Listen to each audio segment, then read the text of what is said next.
Samsung Galaxy S21 Ultra is currently the king of the Android hill with gorgeous screen, powerful performance and a long-range zoom camera. It seems to have it all a price that is actually not too crazy. So can the new iPhone 13 Pro Max change the mind of the Android loyalists and convince them to switch sides?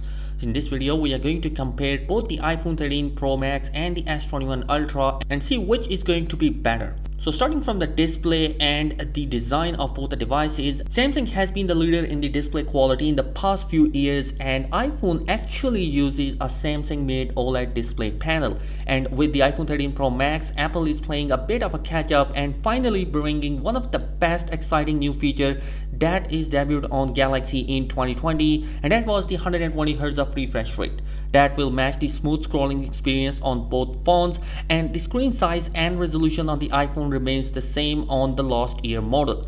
You got a 6.7 inch of OLED panel compared to the same screen size at a slightly higher QHD plus resolution on the Galaxy. On the design side, no major changes to the iPhone, which will look most likely its predecessor with flat sides.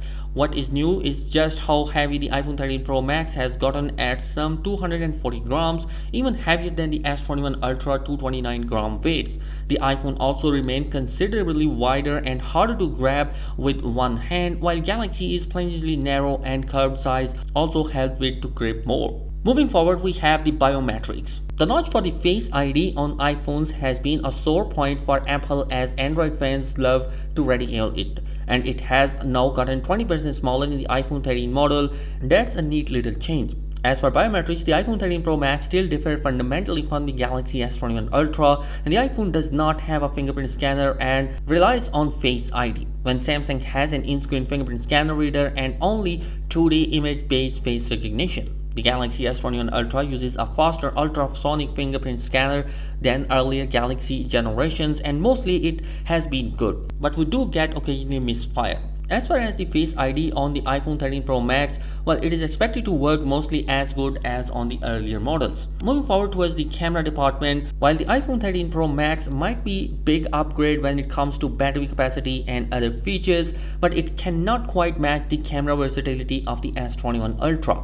Both phones have main and ultra wide cameras, but while the iPhone only has a single zoom lens at 3x zooms, the Galaxy comes with two zoom lenses, one 3x zoom and another for 10x zoom, giving it more far range while zooming. Apple has these new brand sensor and lenses in the iPhone 13 Pro Max, and as you can see, you can get much wider aperture for main and ultra wide camera that helps them gather a lot of more light and be much more capable at night. In terms of camera features, Apple is adding photographic style, which are filters on steroid that allows you to create custom look and use it across on all photos or just once, compared to the standard features that you can use on the Galaxies. Both phones now support macro mode for both phones and videos. That was a feature missing on the previous iPhones. The killer iPhone video feature this year is called cinematic mode, and it's something like the portrait mode video you have on Galaxy. It will automatically knows when to change the focus, and unlike any other phone, you will be able to change the focus on already existing recording. That is super impressive, and we cannot wait to test it out.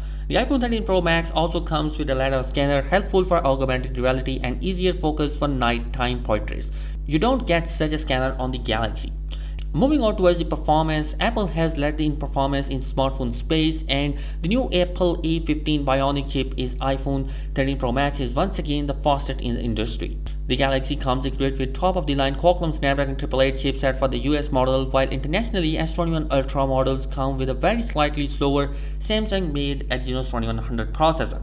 While the iPhone has the advantages in processing speed, the Galaxy comes with a 12GB of RAM compared to 6GB on the iPhone, which helps keep more apps open in the background and in good for multitasking. The two phones are quite similar when it comes to amount of broader storage you get. The base model will have 128GB storage in both models, and plus you can pay extra for 256, 512, and the iPhone 13 Pro Max is also the first phone rumored to come with a 1TB storage option. Interestingly, the Galaxy does not offer expandable storage like you have in the previous Samsung models, so keep that in mind. Next is the battery and charging. Apple is not disclosing the exact battery capacity of the iPhone 13 Pro Max, but records with the battery registry reveals that it will be having a 4373 mAh battery, which goes against 5000 mAh battery on the Galaxies. Keep in mind though, the battery numbers alone don't tell the whole story, as the Android and iOS are quite different, so we have to test in more detail to give you a battery life winner.